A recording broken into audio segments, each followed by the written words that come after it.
Bonjour, je suis Julie Guertin et je vous souhaite la bienvenue sur Découvre, Ose et Deviens, le podcast qui éveille votre curiosité et part à la rencontre de métiers passionnants et inspirants. Il existe plus de 11 000 métiers, alors si on partait à leur rencontre? Cette semaine, je rencontre Tera qui exerce le métier assez fascinant de médecin légiste à New York. Tera nous ouvre les coulisses de sa salle d'autopsie et de son métier, dont l'image est souvent aseptisée par les nombreuses séries télé. Mais vous allez voir, bien sûr, il n'en est rien. Alors même si on va pas rentrer dans les détails parce que c'est pas l'objet du podcast et puis on n'avait pas envie toutes les deux de vous mettre en position de voyeur, j'avoue que les anecdotes que Tera nous cite en intro nous mettent quand même directement dans le bain. Tera a une véritable vocation pour ce métier qu'elle avait décidé d'exercer dès l'adolescence. Elle nous explique qu'il est certes dur, très éprouvant, mais qu'il est tout aussi noble, car il permet en fait de soigner les personnes au-delà de la mort, d'élucider des crimes, de permettre aux familles de comprendre et d'entamer leur deuil, et même parfois de sauver des personnes. Avec Tera, nous allons aussi beaucoup parler de son rapport avec les victimes, qu'elle appelle ses patients, avec la mort et en miroir du coup aussi avec la vie. Tera, mille merci de nous avoir consacré tout ce temps et d'avoir fait l'effort de nous expliquer aussi clairement en français, qui n'est pas du tout ta langue maternelle, je le précise, car moi je trouve que ça s'entend pas du tout, mais je sais que c'était parfois peut-être un peu compliqué pour toi de tout expliquer, notamment la partie technique. Alors je profite de cette petite intro pour faire un chaleureux remerciement à ma cousine Emmanuelle et Emeline, sa copine, qui nous ont permis de nous rencontrer, Tera et moi. Je vous souhaite une très bonne écoute. Si l'épisode vous plaît, n'hésitez pas à nous le faire savoir, alors un petit 5 étoiles plein les yeux, le partager aussi à votre entourage. Allez, c'est parti. Bonjour Tera, je suis ravie de t'accueillir sur le podcast. Alors Tera, tu vas faire rêver des tonnes de personnes, alors y compris moi bien sûr, parce que t'es non seulement médecin légiste, mais en plus tu pratiques ton métier à New York. Incroyable. Moi j'ai vraiment l'impression de passer au générique de New York Unité Spéciale, je trouve que c'est très très classe. Alors Tera, j'aimerais que tu nous relates une anecdote sur ton métier, une anecdote qui peut être alors bien sûr émouvante, insolite, enfin voilà, quelque chose qui t'a marqué et que tu souhaiterais partager avec nous. En fait, j'ai beaucoup réfléchi à cette question et en fait, c'est très difficile pour moi de trouver une seule anecdote particulière à propos de mon travail. Vraiment, c'est un métier où chaque soir, je rentre chez moi et j'ai une histoire complètement dingue à raconter à mon mari lors du dîner à propos de ma journée. J'ai vraiment des centaines d'anecdotes et je ne cesse d'en accumuler. Par contre, c'est pas facile de trouver une histoire particulière que je peux partager parce que c'est quand même des personnes dont on parle qui ont une histoire médicale que je ne peux pas forcément partager. Une petite anecdote qui m'avait marquée, c'était un jour, j'étais d'autopsie le jour de mon anniversaire. J'avais pas vraiment dit à mes collègues ou annoncé que c'était mon anniversaire. Et ce jour-là, j'ai accepté un cas d'un jeune homme qui s'était suicidé aussi, lui, mais lui en se jetant d'un immeuble à New York, ce qui est aussi très commun malheureusement. Et quand je suis descendue dans la salle d'autopsie et que je préparais un peu ma paperasse pour le cas, j'ai réalisé que ce jeune homme avait la même date exacte d'anniversaire que moi, c'est-à-dire le même jour, le même mois et la même année. Et ce jour-là, c'était notre 33e anniversaire.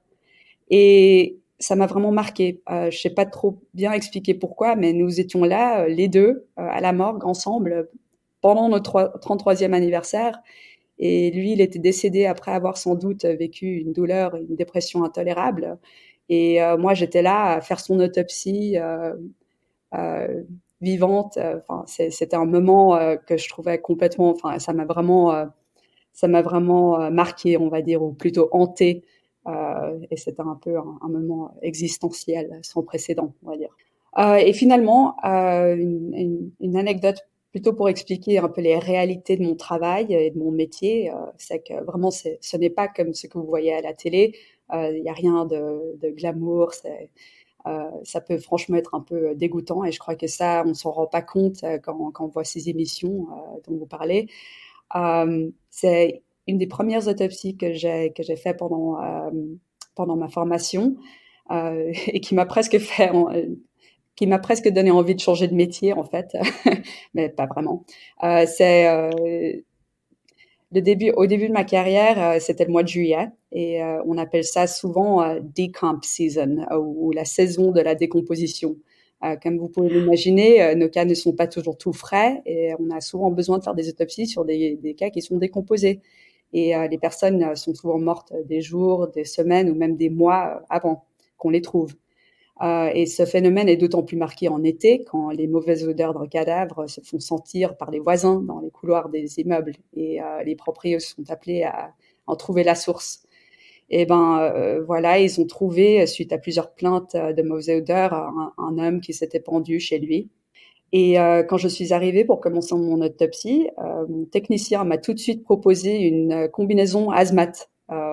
Et j'ai rapidement compris pourquoi. Cet homme grouillait littéralement.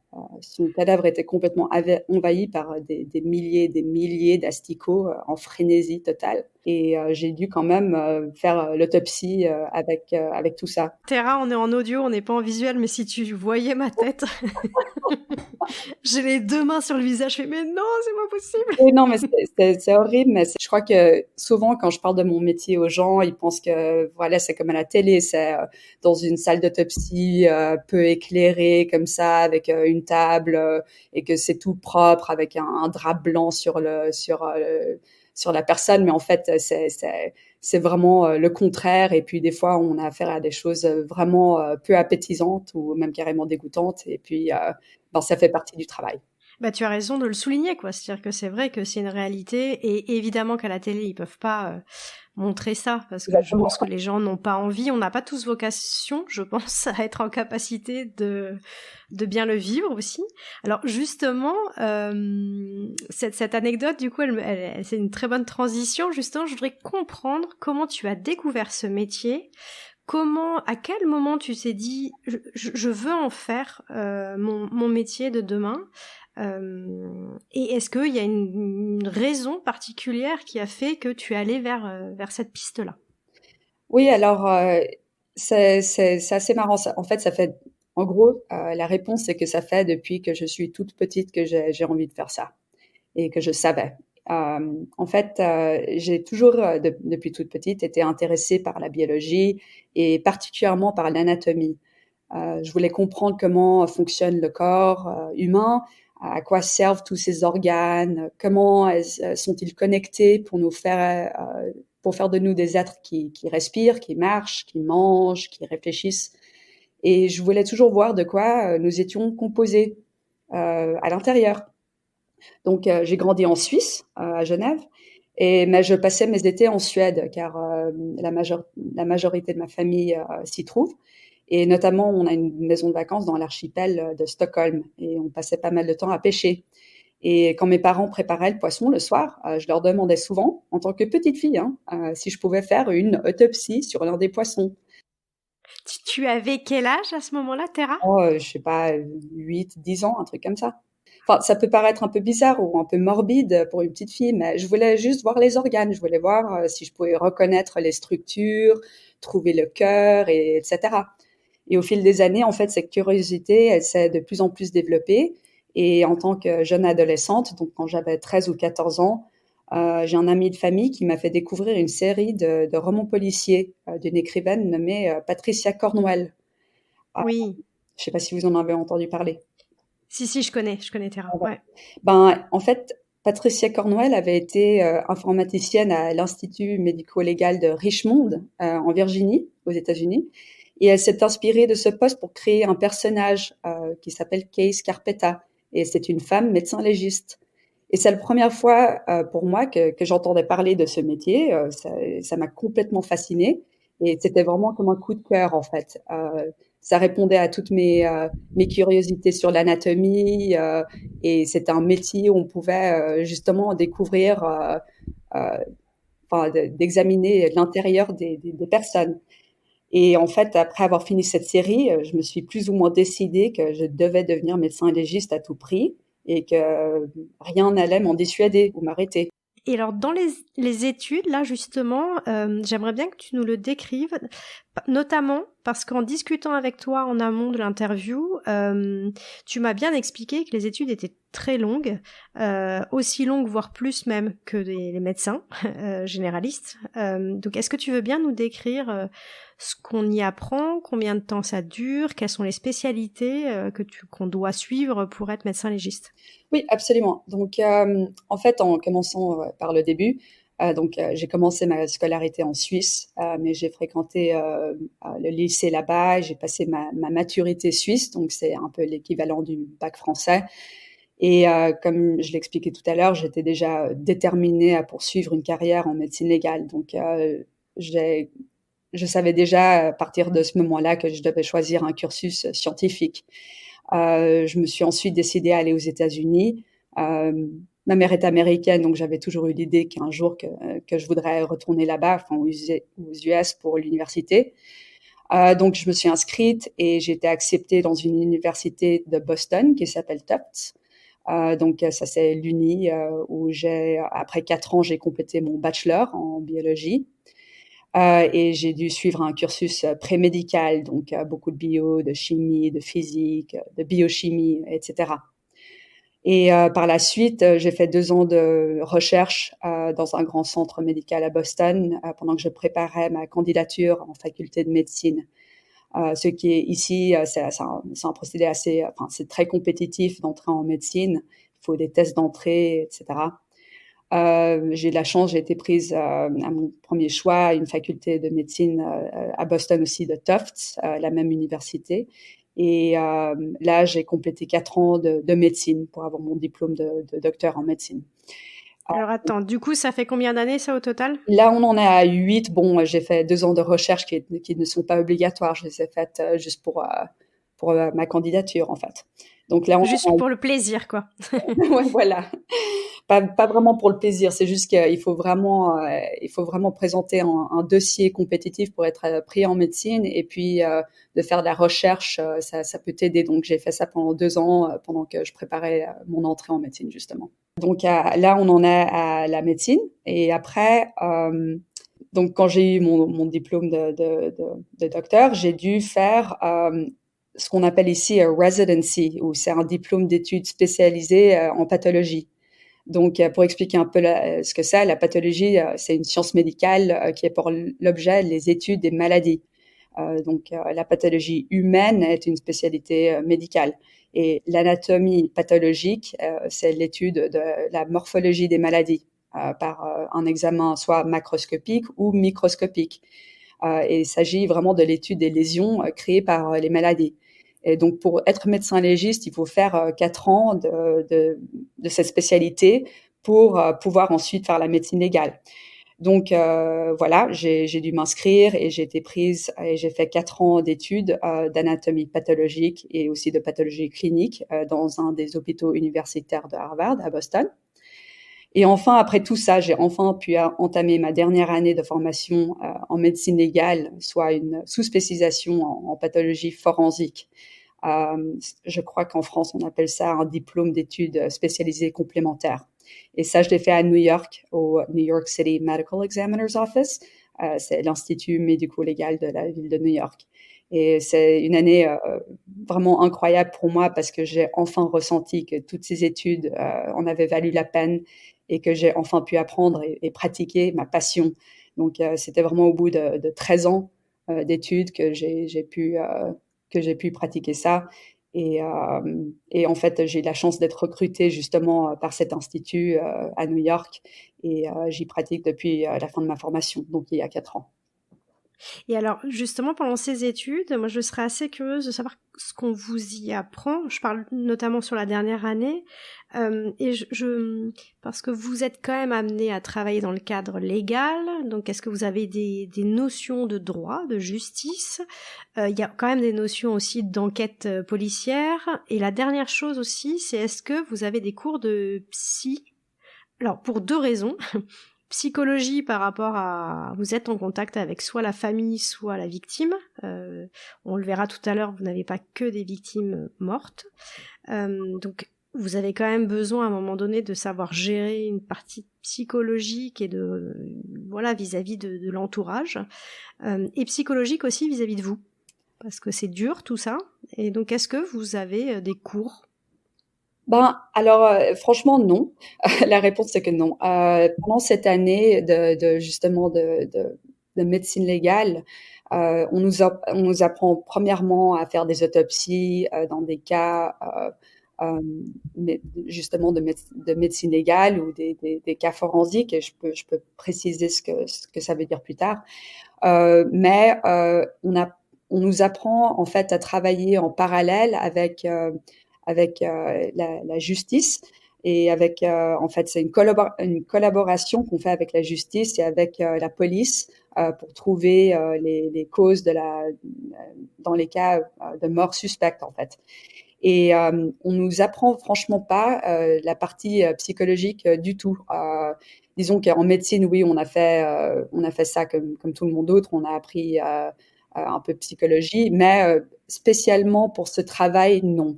C'est quelque chose qu'on doit apprendre au fur et à mesure de nos travails quotidiens, de parler avec des familles en deuil, et aussi d'apprendre à gérer soi-même ses émotions par rapport à ce qu'on voit tous les jours. C'est pas quelque chose qu'on nous apprend, c'est juste quelque chose on doit apprendre à gérer tout seul en fait. Et ça peut paraître un peu choquant, mais c'est juste comme ça. Alors, dans quel cas, Terra, on peut être amené à passer dans ton bureau?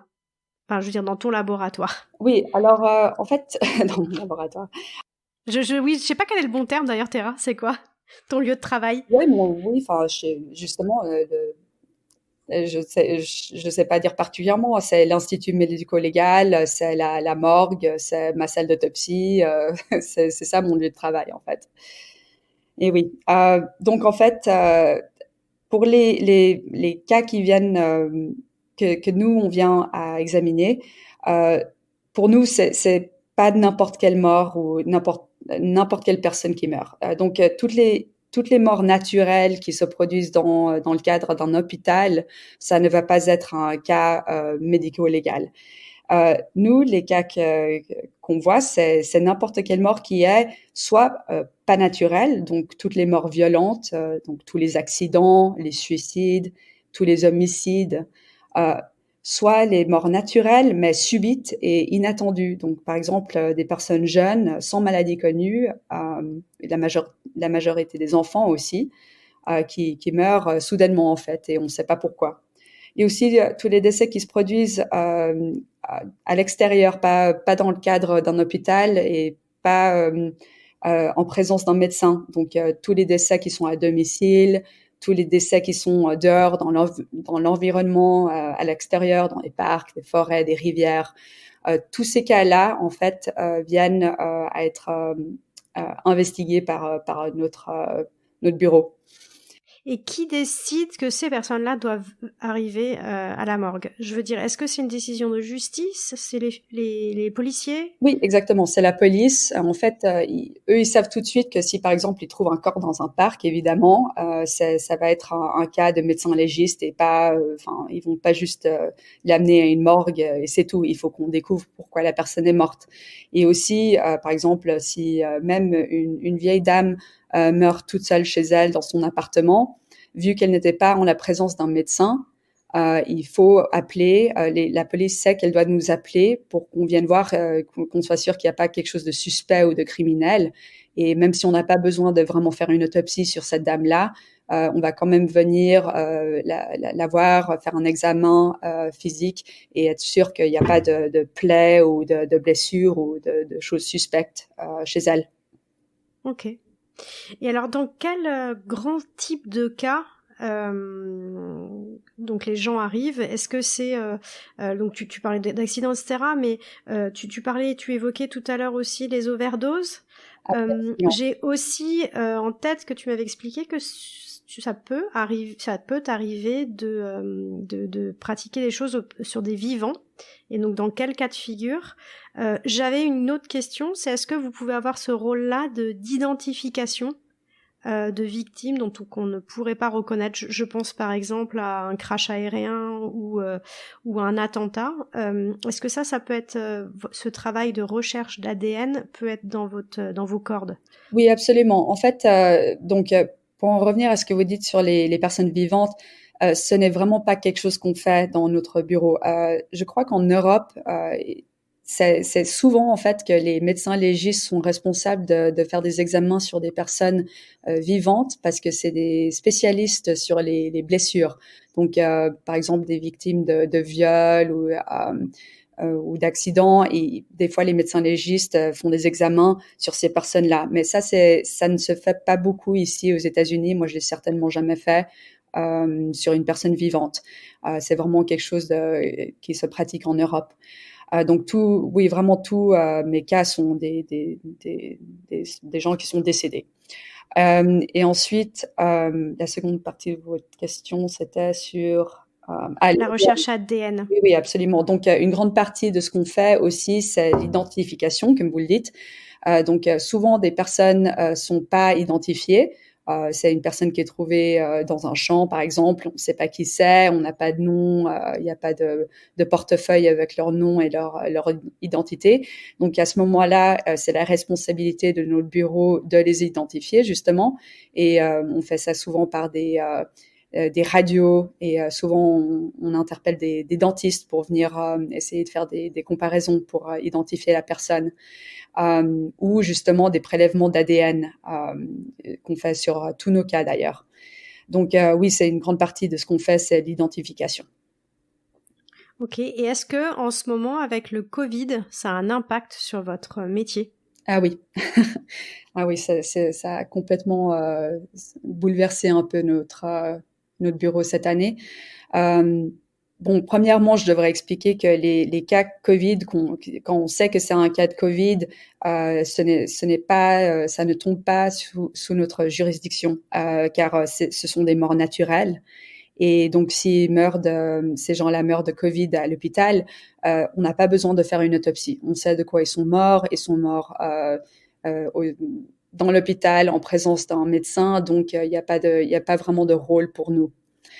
Par contre, il y a beaucoup de gens, comme vous pouvez l'imaginer, pendant cette pandémie, qui sont morts à domicile, justement, chez eux. Mm.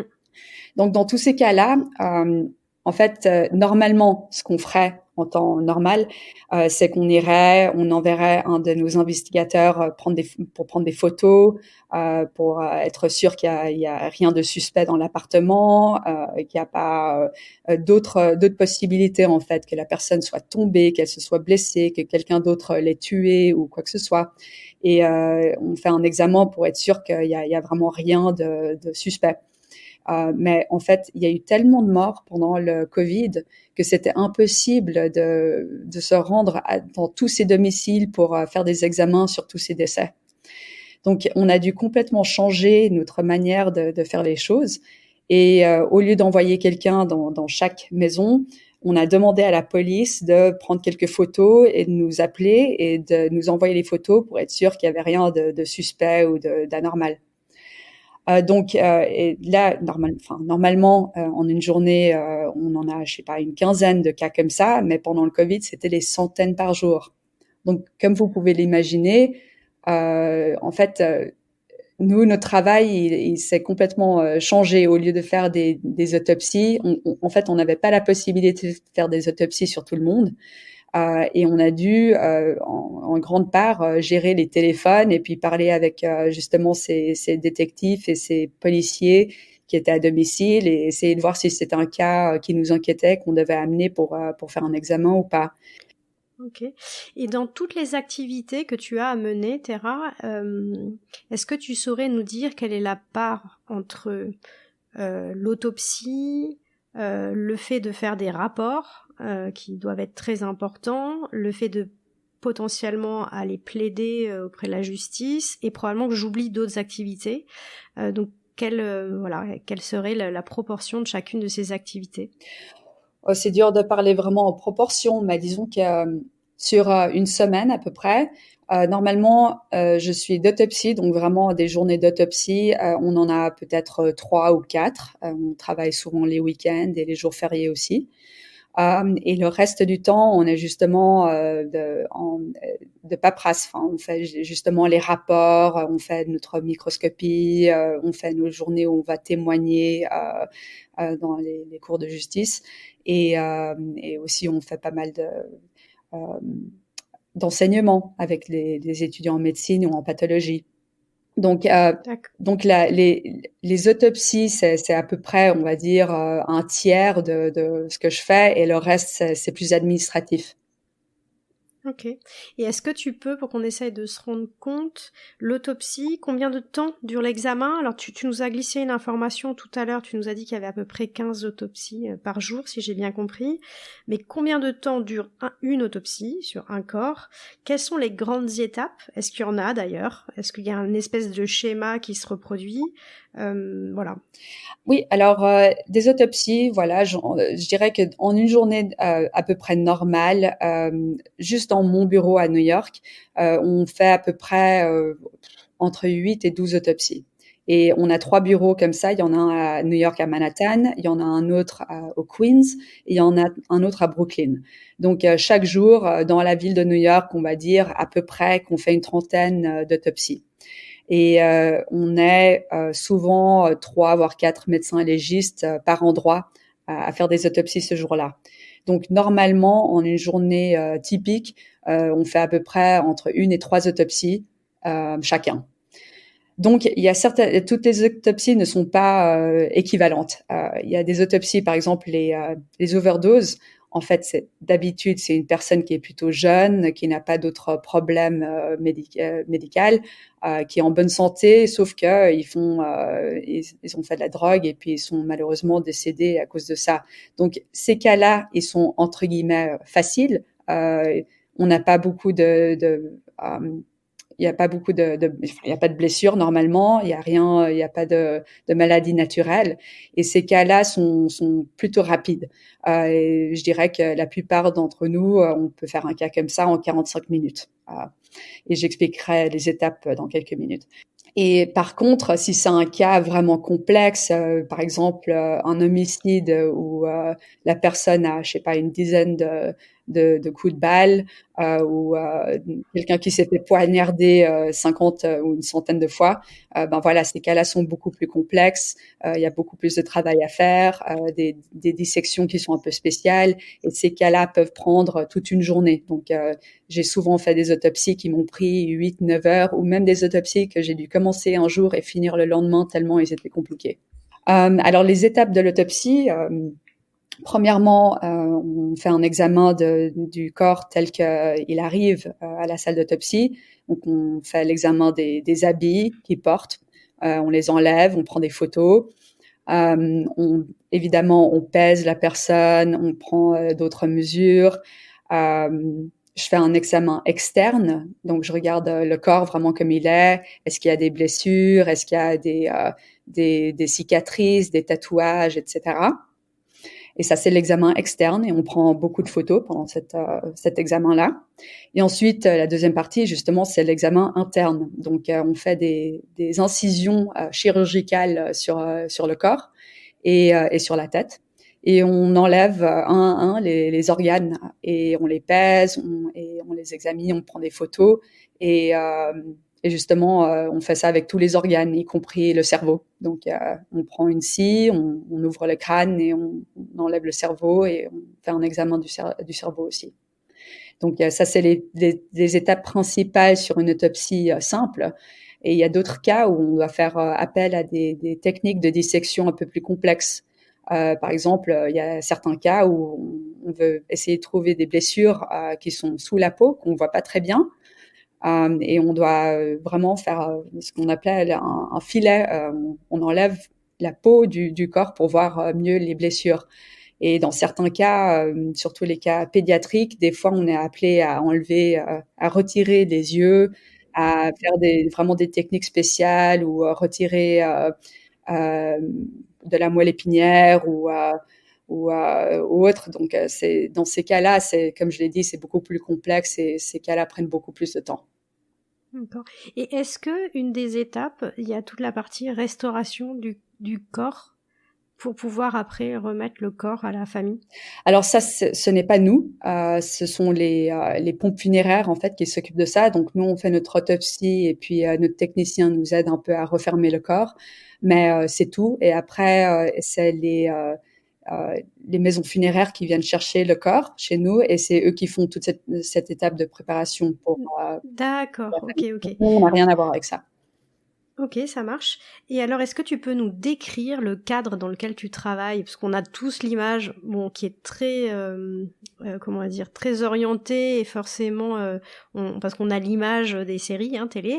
Donc on imagine une salle de morgue avec, ouais, tout carrelé, assez froid, assez grand, assez, hygiénique, on va dire. Bon, c'est ce qui paraît normal. Est-ce que tu peux nous décrire un peu, le cadre de ton travail? Oui, alors disons que c'est un peu comme ce que tu décris, c'est une grande salle. On a à peu près, je crois, 6 ou 7 tables d'autopsie. Donc c'est des grandes tables en métal qu'on peut monter ou descendre. En fait, ce qui est très différent de la télé, c'est que c'est pas juste une personne qui fait une autopsie toute seule, un peu dans un coin, dans l'ombre. Il y a souvent 4, 5 autopsies qui se passent qui se déroulent en même temps. Et il y a beaucoup de techniciens, il y a beaucoup de gens dans la pièce, il y a des grandes lumières. C'est pas très stérile, il y a beaucoup de sang un peu partout. Je crois que c'est ce qui choque vraiment les gens, c'est à la télé, évidemment, on veut pas montrer cet aspect du travail, mais c'est vraiment très, enfin, il y a beaucoup de temps, évidemment, et il y a beaucoup de sons aussi. Il y a souvent le son de la scie électrique qui ouvre le crâne, par exemple. On n'entend rien quand il y a une scie qui fonctionne, et puis il y en a souvent 3 ou 4 qui fonctionnent en même temps. Donc c'est vraiment, c'est pas du tout calme en fait comme environnement et puis c'est très animé. D'accord. Alors justement, vous travaillez donc en équipe. Ça, c'était un point que je voulais voir avec toi, effectivement. Tu sembles dire qu'il y a donc le médecin légiste, des techniciens. Quel corps de métier il y a pendant une autopsie? Oui, ben c'est ça. Il y a justement les médecins légistes, il y a les techniciens, il y a aussi les photographes qui sont spécialisés justement pour la photographie forensique. Donc ils savent, ils ont l'habitude de prendre des photos d'organes ou d'autres trouvailles d'autopsie. Ils sont normalement deux ou trois qui sont présents, ou peut-être un seul des fois qui est présent, qui prend des photos de tous les cas. Il y a aussi souvent justement des étudiants qui sont présents aussi, qui regardent. Il y a des étudiants en médecine, des residents, ou enfin des qui sont en pathologie justement, qui font leur formation de pathologie, et ça fait Oui. partie de leur formation. Ils doivent faire un peu de médecine légale, donc ils viennent pendant 1 mois chez nous. Donc il y a beaucoup de ces gens-là qui sont présents. Et sinon, il y a aussi des spécialistes qui viennent récupérer l'ADN et les bocaux avec les organes et tout ça, et qui mettent ça, je ne sais pas comment dire, into evidence. Oui, comme étant des preuves, ils le mettent sous Voilà, scellé, quoi. exact. Mhm. Donc oui, Ok. et puis souvent même, il se peut que la police ou les détectives viennent nous voir pendant l'autopsie pour voir ce qu'on trouve en fait. Ouais, alors ça, c'est ce que j'avais lu, effectivement, et j'étais étonnée. Bon, il faut qu'ils aient le cœur aussi bien accroché, mais bon, j'imagine que c'est une question Ouais, c'est pas qu'il- d'habitude, hein. Ok. Est-ce que, en termes d'instruments, alors tu parlais des scies, moi ma question elle était plus large. Est-ce que, voilà, quel type d'instruments vous utilisez, jusqu'où ça va? Est-ce que vous allez dans les radios pour pouvoir détecter certaines choses dans le corps? Est-ce que les instruments ont énormément évolué? Alors même si toi ça fait pas non plus 30 ans que tu travailles dans le milieu, mais est-ce qu'ils ont évolué et jusqu'où vont leurs prouesses en fait? Bon alors, à mon avis, les instruments n'ont pas beaucoup évolué. Euh, on utilise, comme à l'époque, des scalpels, des couteaux, des grands couteaux, comme ce qu'on voit vraiment chez le boucher, des grands couteaux, pour couper les organes, pour pouvoir les examiner. On a des pinces, enfin vraiment rien de spécial, des trucs c'est pas du tout c'est pas des outils spécialisés comme des chirurgiens, pas vraiment. Enfin, on a juste des outils très simples pour mener l'autopsie. Sinon, oui, on utilise les scies et tout ça, comme je l'ai dit. Et aussi, oui, la radio, ça dépend des cas. On fait souvent des radios sur les corps avant de faire l'examen, justement, avant de faire l'autopsie. Et surtout, si on cherche des balles pendant un homicide, par exemple, il faut pouvoir voir d'avance combien il y a de balles dans le corps, combien on va en récupérer. Donc, on fait des radios avant le cas pour savoir à quoi s'attendre. Sinon, bien sûr, on fait dans presque tous les cas des prélèvements pour la toxicologie. Donc, on prend du sang ou bien de la vitrée des yeux et d'autres organes justement pour les donner à notre centre de toxicologie pour faire des tests là-dessus. Oui, c'est à peu près tout. D'accord, donc ce qu'on voit dans les séries, bon, bah, tu nous avais prévenu en amont quand même que c'était complètement romancé, mais où tu découvres le lieu de la mort parce que tu l'étudies au microscope et tu vois que la larve n'existe que à tel endroit du globe et précisément tu arrives à localiser le lieu du meurtre à 1 kilomètre, ça ça n'existe pas. Disons que non, c'est pas vraiment possible en fait de faire ces choses-là. Par exemple, on me demande souvent, bon, alors tu peux déterminer exactement la minute de la mort. Alors non, c'est pas possible. Il y a pas de science derrière ça. On peut dire à peu près que cette personne est peut-être morte entre midi et 2 et hier, ou il y a 3 jours ou il y a une semaine, mais de dire exactement à la seconde précise où cette personne est morte, c'est vraiment un truc qu'on voit à la télévision. Ouais, d'accord, ok. C'est un métier qui est plutôt d'hommes ou la parité se développe? Historiquement, c'était plus un métier d'homme, mais maintenant, c'est vraiment plus un métier de femme. D'ailleurs, à New York, je crois qu'on est un peu plus de 30 et c'est une grande majorité des femmes. Je crois qu'on est à peu près 75%, pardon, je devrais dire 75, c'est mon côté suisse qui ressort là. Oui, 75%, c'est des femmes dans mon bureau. Et d'ailleurs, la médecin légiste en chef est une femme. Les députés sont aussi des femmes, 2 sur 3. Donc, c'est vraiment, je crois qu'on commence justement à avoir de plus en plus de femmes dans ce métier. Alors, je t'avais posé une première question, tu sais, quand on s'était eu au téléphone, parce que c'était un truc qui me taraudait, c'est est-ce que c'est pas compliqué par rapport aux médecins de ne pas avoir ce rôle de sauveur? C'est-à-dire que quand les gens arrivent dans ta salle d'autopsie, c'est un peu trop tard. Donc, par rapport à d'autres médecins qui ont fait des longues études comme toi, mais peuvent avoir ce sentiment de pouvoir et même d'épanouissement, on va dire, de pouvoir sauver des vies. Comment toi tu le vis ça? C'est une très bonne question et en fait, je crois qu'on y pense tous en tant que médecin légiste à cette question-là. Parce que vraiment toutes les autres spécialités de médecine ont pour but de guérir les gens, comme tu dis, et que ce soit la chirurgie, la pédiatrie, la neurologie ou autre. Elles ont tout l'intérêt de prolonger la vie. Bon, à part certaines branches particulières comme les soins palliatifs et tout ça. Et la mort est vue vraiment comme une sorte de défaite. Mais ce qui me plaît vraiment avec la médecine légale, c'est que nous avons l'occasion de, entre guillemets, soigner une personne au-delà de la mort. Nous faisons un examen médical final, vraiment le dernier que cette personne aura, pour comprendre pourquoi elle est décédée. Et nous espérons amener des réponses à des familles en deuil. Et nous espérons servir la justice avec des preuves physiques, justement, dans des cas d'homicide. Et nous espérons aussi prévenir d'autres morts par la même maladie dans le futur.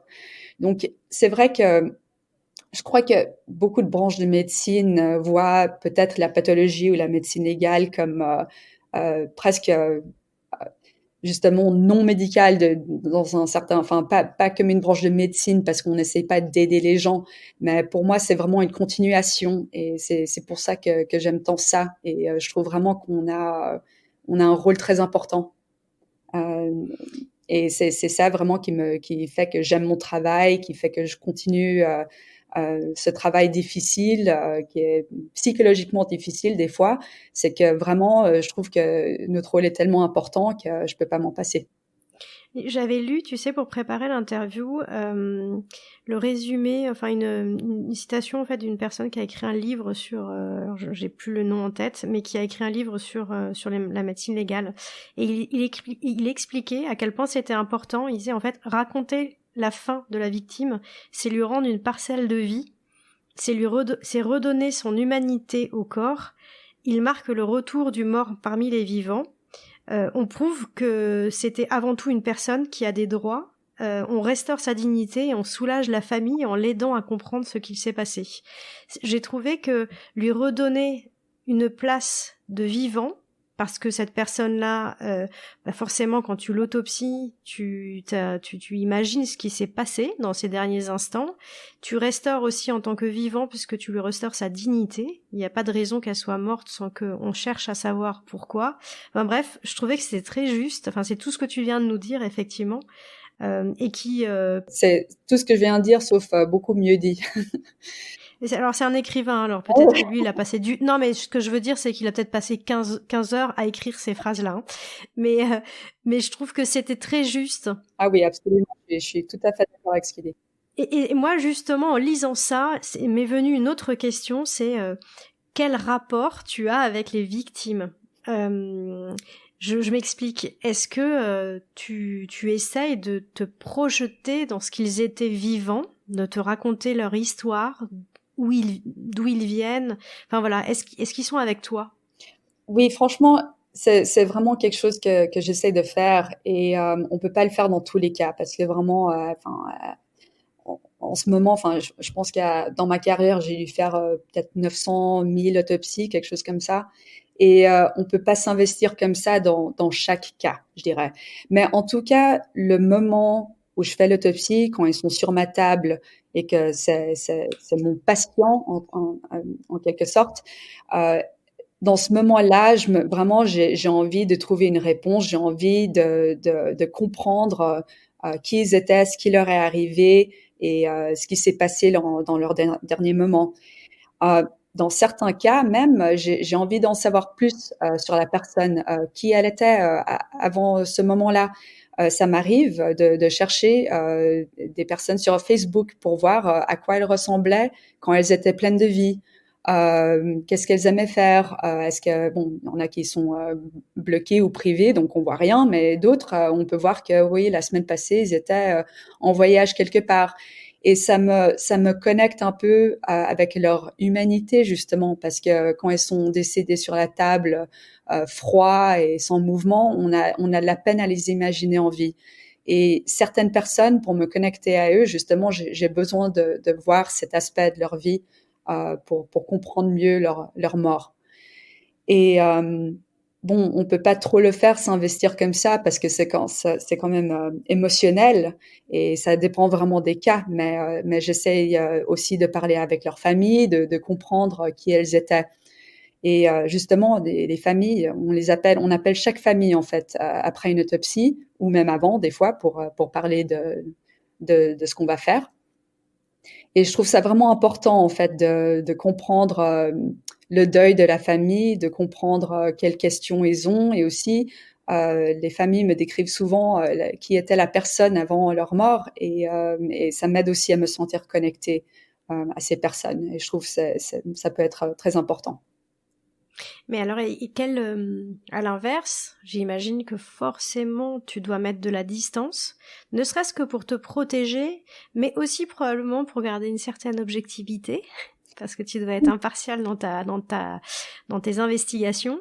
Comment tu gères ça, justement? Est-ce que vous avez des garde-fous? C'est-à-dire que, par exemple, est-ce que s'il y a un cas qui te touche trop, tu peux être amené à dire c'est quelqu'un d'autre qui s'en occupe, c'est pas moi ou... Bon, oui, enfin, ça c'est une très bonne question. Oui, c'est clair qu'on doit rester objectif. On peut pas trop s'investir parce que notre but justement c'est de trouver des réponses, c'est de trouver la cause du décès. Et même si j'ai envie de me connecter avec la personne, il faut avant tout que quand elle est sur ma table, que je décide, voilà, c'est mode professionnel et on va trouver la lésion, on va trouver la pathologie justement. Donc à ce moment-là, je m'en sépare d'une manière pour pouvoir rester objective. Euh, et je crois que c'est très important. Et aussi, comme tu le dis, euh, il faut que je puisse rentrer chez moi le soir et pas faire des cauchemars et pas me sentir complètement bouleversée par ma journée et ce que j'ai vu et ce que j'ai vécu pendant la journée. Donc, il faut à un certain moment voir ça comme un cas et une réponse à trouver et puis un travail à faire. Donc, j'arrive encore facilement à m'en séparer pour la plupart des cas. Il y en a qui sont beaucoup plus difficiles, notamment pour moi, c'est les enfants. Tous les cas de bébés ou d'enfants en bas âge, j'ai beaucoup de peine à m'en séparer car j'ai des enfants à la maison et j'ai de la peine à rentrer et à pas réfléchir et à pas penser aux horreurs que j'ai vues pendant la journée. Des fois, c'est impossible. Et comment tu fais dans ces cas-là? Parce que ça t'arrive, malheureusement. Ça arrive, Donc, quelle méthode tu utilises? Est-ce que vous avez quelle méthode personnelle, mais aussi est-ce que vous avez des soutiens?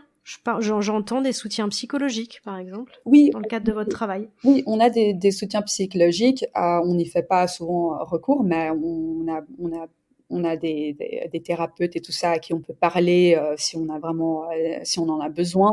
Ils sont là, surtout pendant des grands événements qui étaient traumatiques pour tout le monde. Par exemple, beaucoup de mes collègues étaient là pour le 11 septembre 2001. Donc, ils ont beaucoup de traumatismes et ils ont eu besoin vraiment d'en parler avec des gens. Et sinon, juste pour nos cas quotidiens, des fois, c'est dur de gérer. Donc, on a des ressources justement pour ce genre de problème. Mais d'un niveau personnel, je dirais que oui, il y a des jours où je rentre chez moi et j'ai vraiment besoin de pleurer pendant 1 heure et de me faire consoler par mon mari et puis en parler de ce que j'ai vu et de comment ça m'a affecté et puis en général ça m'aide vraiment de pouvoir en parler avec quelqu'un qui m'aime et qui me comprend et qui connaît mes faiblesses. Ça m'aide et heureusement j'ai un mari qui me soutient là-dedans et ça ne le dérange pas d'entendre ces histoires parce qu'il sait que ça m'aide à passer à autre chose.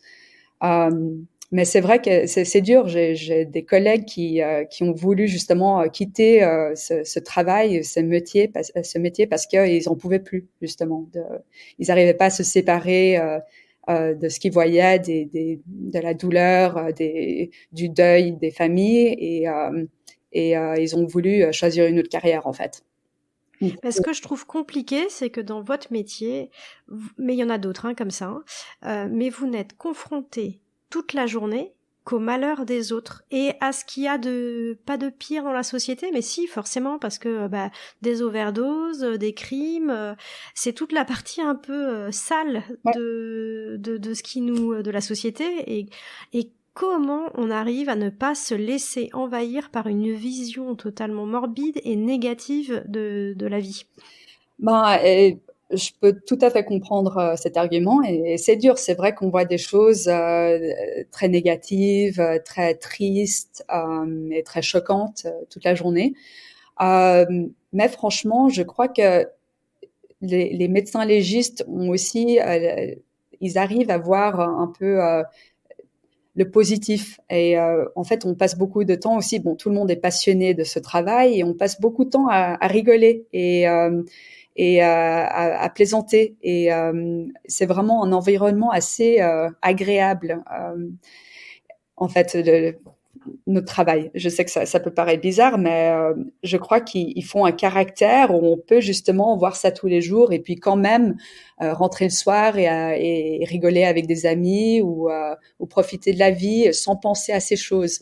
Je sais pas comment dire. Je dirais que c'est presque un trait de caractère qu'il faut avoir pour pouvoir s'en séparer. Si on est trop facilement envahi de tristesse par rapport à nos cas, on peut pas faire ce travail. Donc, il faut forcément qu'on ait un mécanisme pour s'en séparer d'une manière ou d'une autre et de continuer à vivre sans tout le temps penser à toutes les choses malheureuses qui pourraient nous arriver. Nous arriver, ni quelque part à vivre dans la crainte Oui. de ce qui pourrait arriver à toi, à tes enfants. Enfin, tu vois, en gros, c'est comment tu vis pour ne pas penser qu'il y a un psychopathe à chaque coin de rue, quoi.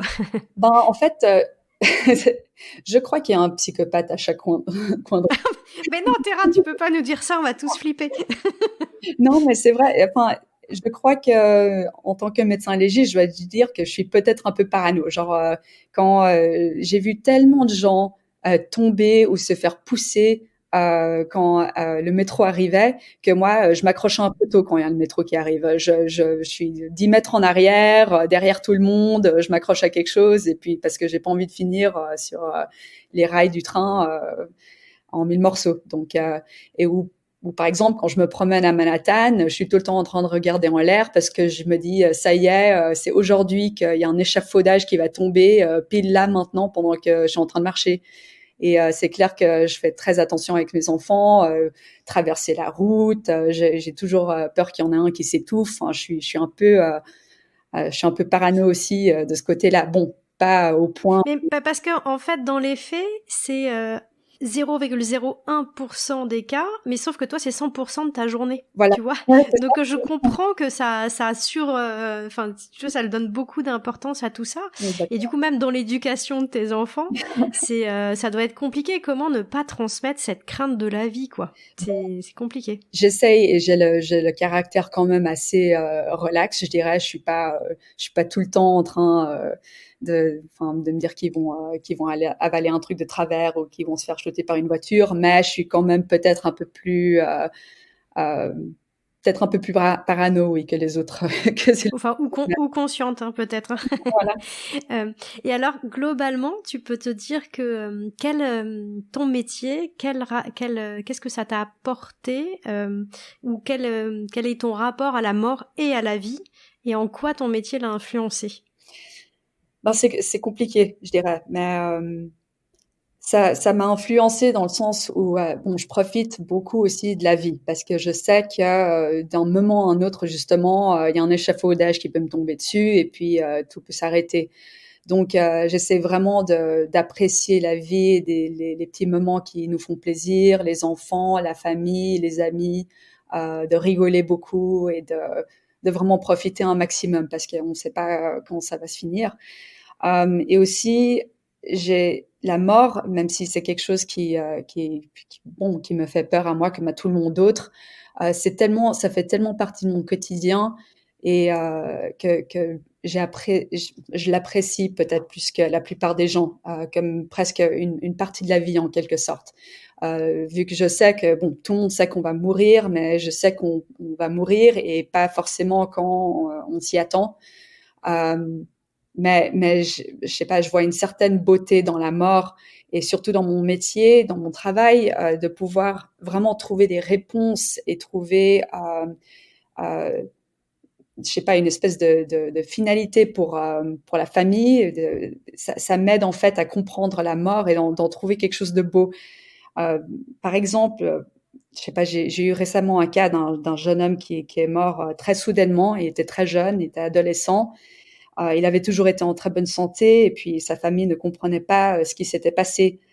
Et pendant l'autopsie, j'ai rien vu de vraiment d'anormal, mais j'ai fait des études moléculaires génétiques qui ont montré qu'il avait une mutation cardiaque qui peut causer une mort subite. C'est à cause d'un changement arrhythmogène dans son ADN. Et vu que beaucoup de ces mutations sont génétiques et familiales, c'est important pour sa famille de savoir s'ils le veulent et de se faire tester justement pour cette mutation en question. Donc je les ai appelés, j'ai expliqué ce qu'on avait trouvé, tout ça. Et puis ils étaient tellement reconnaissants parce qu'ils ont pu justement parler au cardiologue de leur fils, le frère justement de cet homme et puis essayer de trouver une solution avec le cardiologue pour faire des tests génétiques.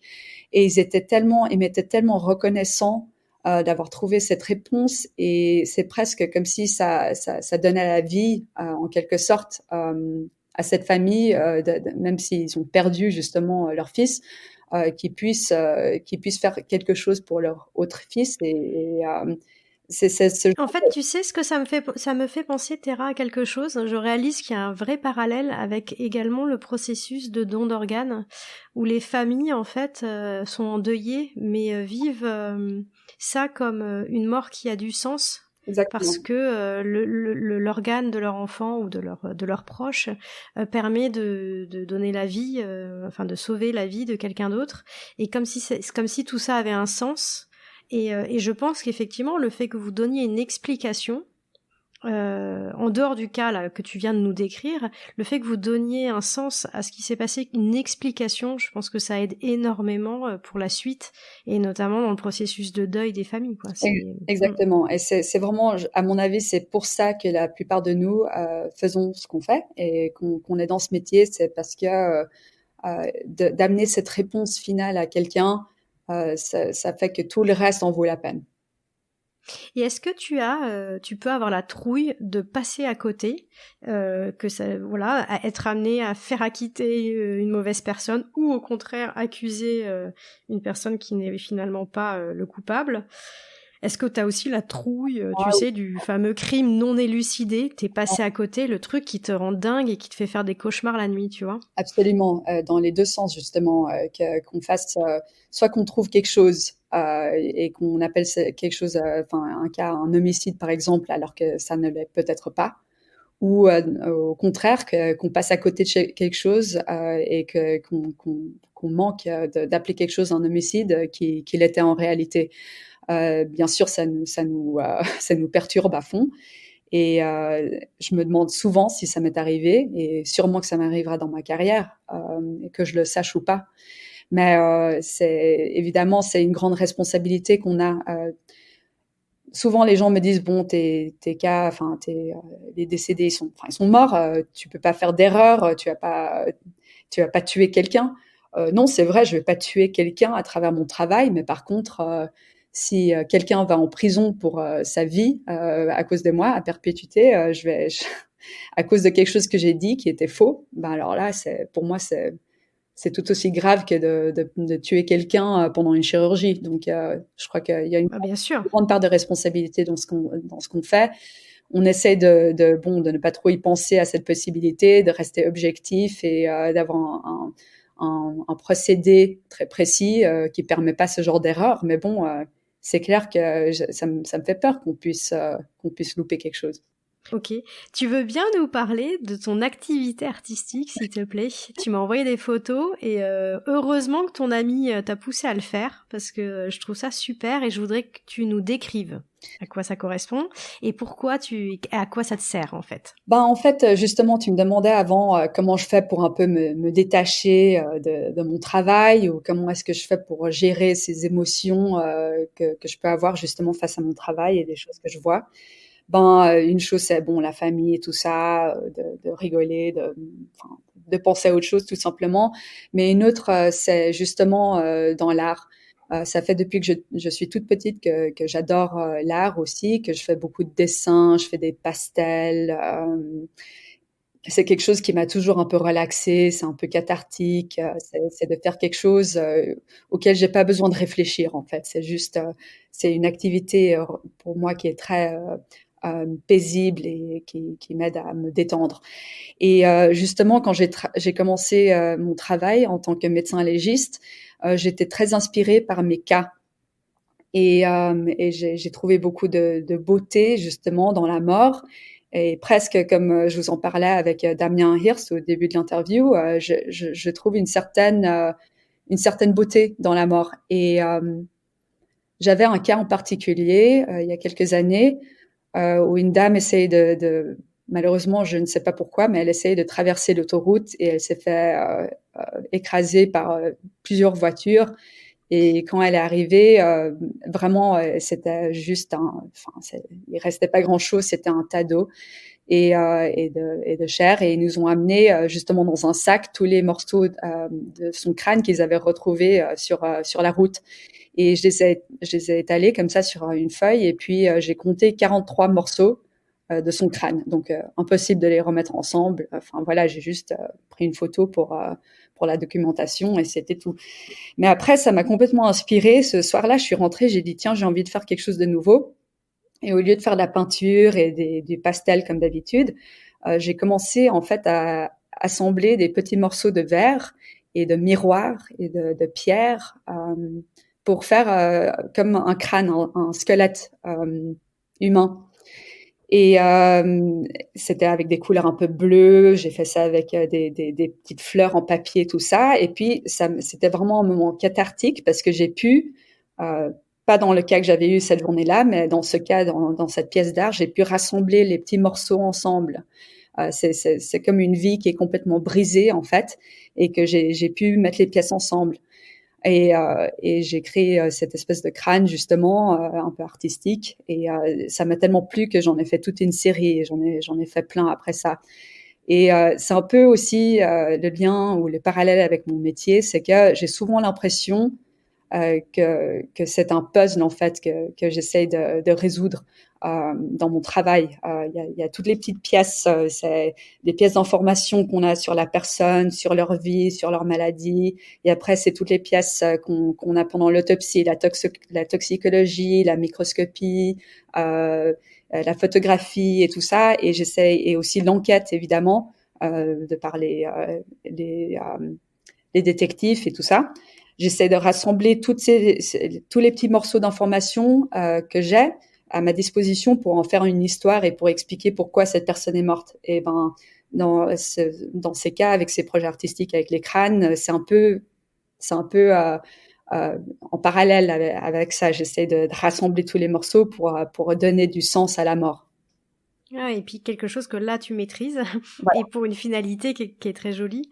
Je mettrai des photos si tu me le permets. Voilà, j'aimerais bien montrer parce que je les ai trouvées très très jolies. Qu'est-ce qui te plaît le plus? Quelles sont voilà tes joies, tes fiertés dans ce métier? Mes joies au quotidien, c'est de parler avec des familles qui sont vraiment qui sont en deuil et puis la seule chose qu'on puisse faire pour les réconforter, c'est leur expliquer ce qui s'est passé. Et souvent, ce qu'ils veulent savoir, et c'est une question que j'ai presque tous les jours, c'est est-ce que la personne a souffert? Puis bon, Ouais. ça, si je peux leur dire que vraiment, je pense que non, je pense que ça a été quelque chose de rapide, je crois qu'ils ont rien senti, ils se sont endormis, etc. Ça les rassure tellement et je les sens tellement soulagés et ils sont tellement reconnaissants pour cette information.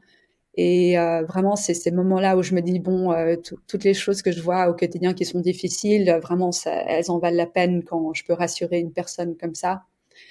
Ou justement, C'est vrai que toi tu vois passer plein de gens, mais pour eux ton visage va être gravé à vie, en exactement, fait, dans leurs souvenirs. Donc chaque mot que tu dis est essentiel, quoi, je exactement. pense. Et souvent, justement, j'ai cette discussion et je parle aux gens avec, c'est le pire jour de leur vie, en fait. Ouais. Et justement, moi, c'est juste un cas parmi des centaines d'autres, mais pour eux, c'est vraiment un moment important et ça, je l'apprécie vraiment. Et, euh, et bref, c'est juste, c'est un travail qui est dur, mais qui est vraiment, pour moi, est plein de récompenses, vraiment tous les jours. Et je trouve que, comme je l'ai expliqué tout à l'heure, on a un rôle tellement important que, oui, c'est une grande fierté pour moi, je dirais. Et à l'inverse, qu'est-ce que tu changerais dans ce métier si tu le pouvais? Ça, c'est une très bonne question. Euh, bon, il y a des frustrations, disons, on a, vu qu'on a une branche de médecine qui est un peu, qui est regardée comme, je sais pas une branche aussi intéressante ou importante que les autres, comme la cardiologie, etc.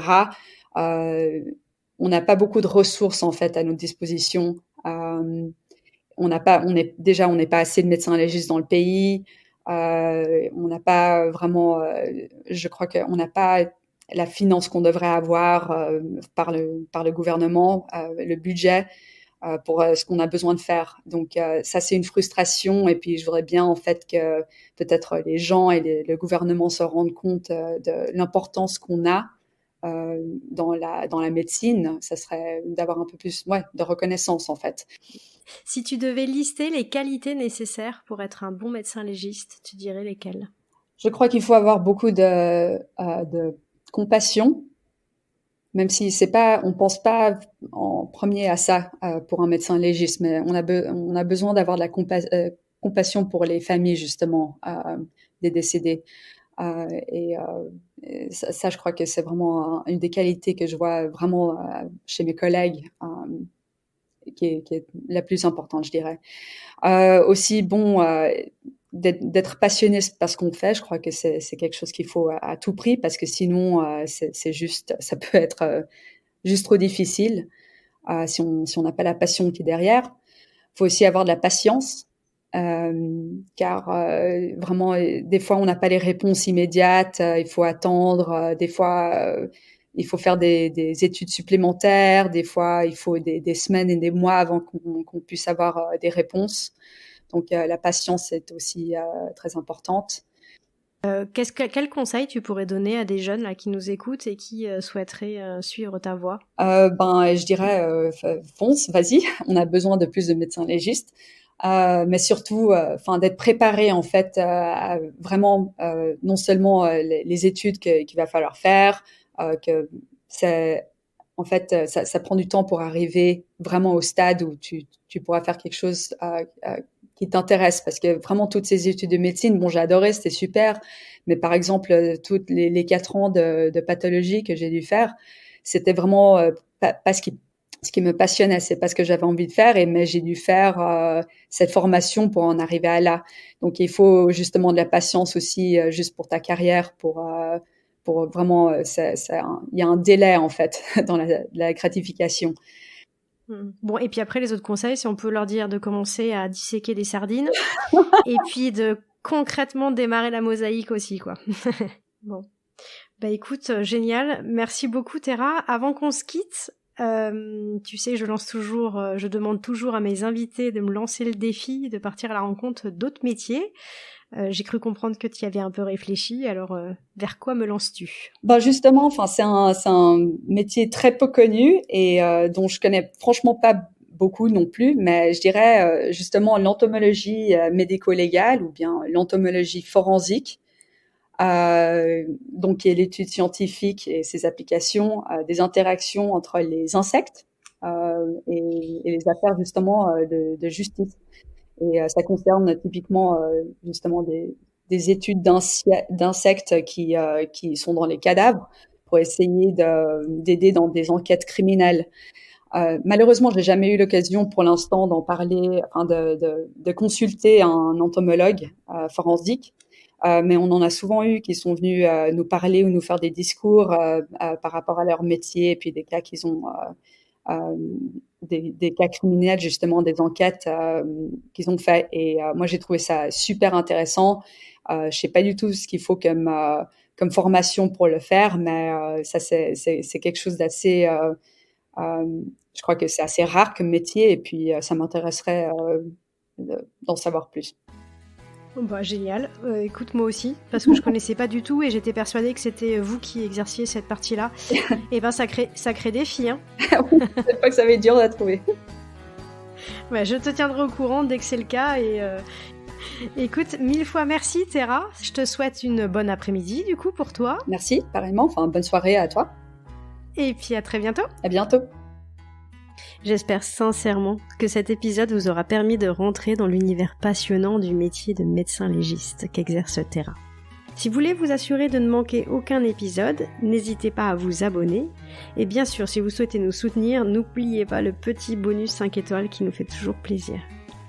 Pour me lancer le défi de dénicher un métier qui vous inspire, c'est simple, il suffit de me laisser un commentaire sur votre plateforme de podcast préférée ou sur Instagram.